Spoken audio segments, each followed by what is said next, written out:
A week ago, I made a video about how the Steam Deck OLED got me excited about gaming again. And after spending more time with it, I realized something. The Steam Deck hasn't really introduced me to new games.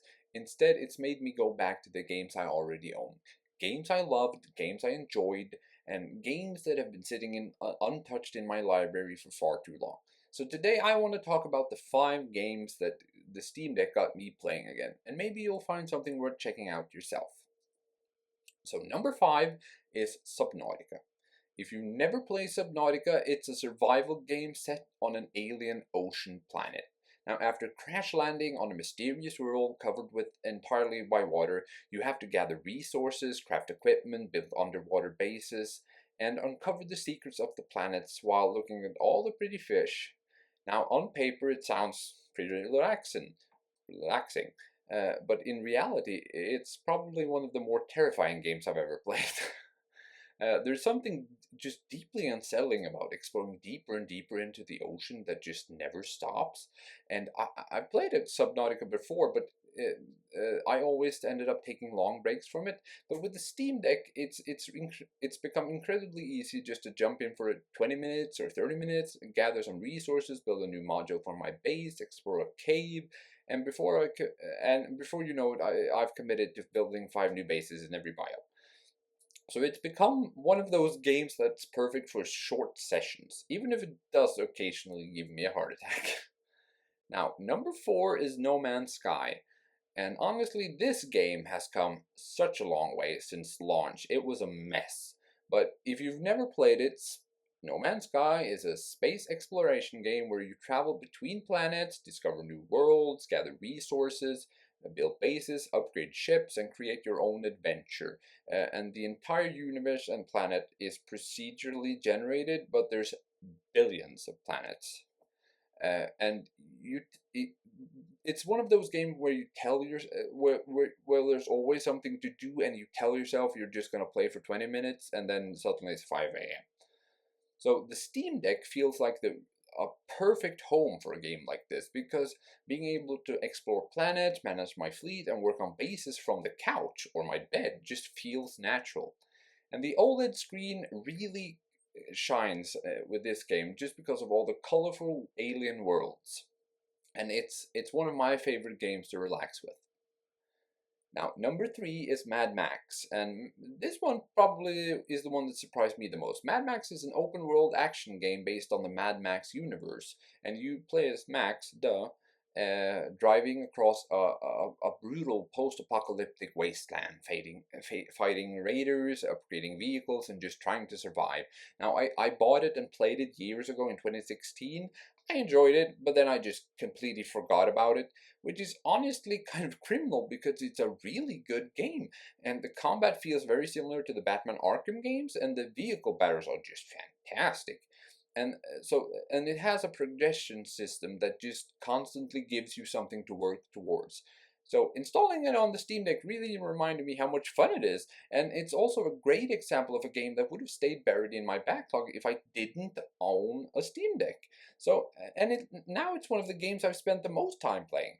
Um, and at number 2, we have Conan Exiles Enhanced Edition. Now, I say Enhanced Edition because they just released a new edition, which is Unreal Engine 5, and it looks amazing. So if you've never played it, Conan Exiles is an open-world survival game set in a brutal world of Conan the Barbarian.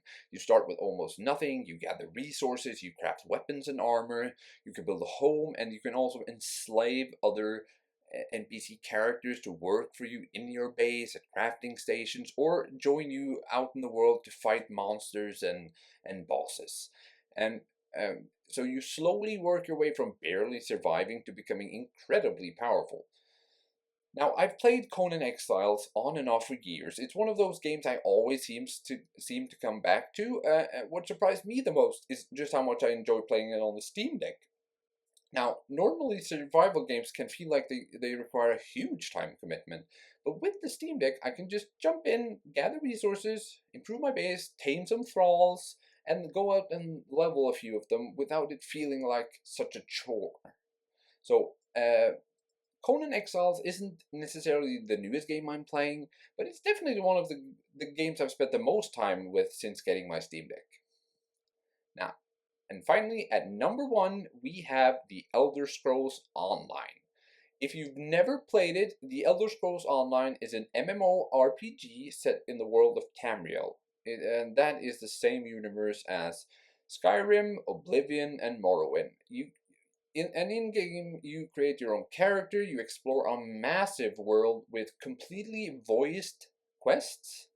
You can join guilds, tackle dungeons, they have a big PvP scene, and just experience stories across nearly every corner of Tamriel.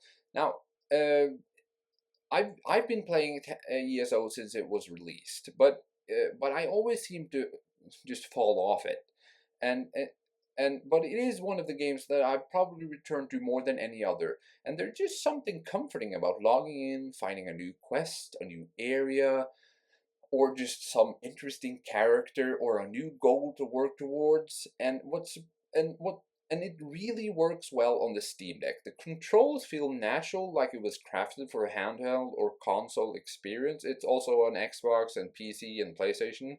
And the performance has been great, and because I can suspend the game and pick it back up later, it's easier than ever to fit into my day, even though you have to log out from the game itself to the launcher. So I don't have to dedicate an entire evening to gaming. I can jump in, complete quests, run some trials on my older characters, or just run around gathering resources for crafting, and I can do it all on my bed right before going to sleep. And that's really why it's my number one game on Steam Deck. Not because it's the newest game, not because it's the most impressive technologically, but it's because it's the game I found myself consistently coming back to. And at the end of the day, that is what the Steam Deck is doing for me. It's making it easier to play the games I love. Now, looking at this list, something really does stand out. None of these games are new, most of them are years old, and yet I'm playing them more now than I have in years. And this is what the Steam Deck really where it really shines, because it's not making me buy more games, it's making me actually play the games I already own. And I think that's the biggest compliment I can give it. So to sum up, those are the 5 games the Steam Deck got me playing again. Please let me know what games you've rediscovered on the Steam Deck. And if you like my content, please hit the like and subscribe button. Thank you for watching, and I'll see you in the next one.